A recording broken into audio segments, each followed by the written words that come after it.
আসসালামু আলাইকুম। আজকে ভার্সিটি থেকে ডে ট্যুরে আসছি। ট্যুরটা বেশি দূরে নয়, কাছে আমাদের ভার্সিটির পাশের এরিয়া যমুনার চরে। আজকে পুরো দিনটা এখানে আমরা মোটামুটি চারটা ব্যাচের ভাই ব্রাদার সবাই আছি। তো আজকে পুরো দিনটা এখানে আমরা খাওয়া দাওয়া করবো, খেলাধুলা করবো এবং আমাদের সুন্দর একটা মুহূর্ত কাটাবো এখানে। দেখতে থাকুন।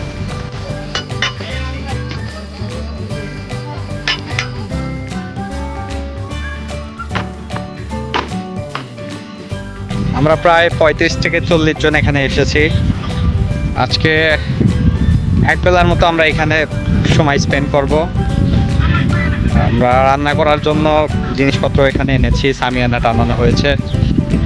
বন্ধুবান্ধব এবং ছোট ভাইরা যারা আছে সবাই যার যার মতো নিজেদের ফটো সেশন এবং খেলাধুলায় ব্যস্ত। আমিও হেঁটে হেঁটে দেখছিলাম এখানকার আশেপাশের পরিবেশ। অসাধারণ একটি জায়গা, চরের মধ্যে আসলে এরকম জায়গা হবে এটাই স্বাভাবিক। শহর থেকে দূরে কোলাহল মুক্ত একটা জায়গা। এখন বর্ষার জন্য কিছুটুক পানি এসেছে। আশেপাশের পরিবেশটা সত্যি অসাধারণ।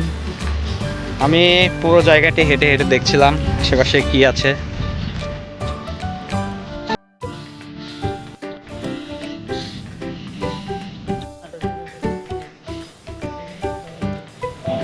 আমিও কিছুক্ষণ একা ঘোরাঘুরি শেষ করে তারপর বন্ধুদের সঙ্গে আবার আড্ডায় মেতে উঠি। এমন একটি জায়গায় কে না যেতে চায়, যেখানে গেলে মন প্রাণ ভরে কিছু সময় নিঃশ্বাস নেওয়া যায়। ভিডিও করতে করতে দেখি আমাদের বড় ভাইরা এবং আমার বন্ধুবান্ধব সবাই খেলাধুলার মাধ্যমে সেই ছোট্টবেলায় ফিরে গিয়েছে। আমিও নিজেকে সামলাতে পারলাম না, আমিও মাঠে নেমে পড়লাম। তাদের সঙ্গে কিছু সময় খেলাধুলা করলাম। খেলাধুলা শেষ না হতেই আমাদের খাবার চলে এসেছে। যদিও আমাদের রান্নার কথা ছিল, কিন্তু আবহাওয়া খারাপ জনিত কারণে সেখানে আমরা রান্না করতে পারিনি। এজন্য রেস্টুরেন্ট থেকে খাবার আনা হয়েছে সবার জন্য।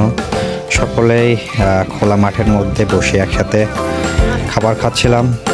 দুপুরের খাবার শেষ করে কিছুক্ষণ রেস্ট নিয়ে আবারও আশেপাশের এরিয়া ঘুরতে থাকি। এরপর আমাদের ক্লাসের সময় হয়ে গেলে আবারও ভার্সিটির উদ্দেশ্যে রওনা দিই। আজকের ভিডিওটি এখানেই শেষ করছি। দেখা হচ্ছে পরবর্তী কোনো নতুন ভিডিওতে, নতুন কোনো জায়গায়। আল্লাহ হাফেজ।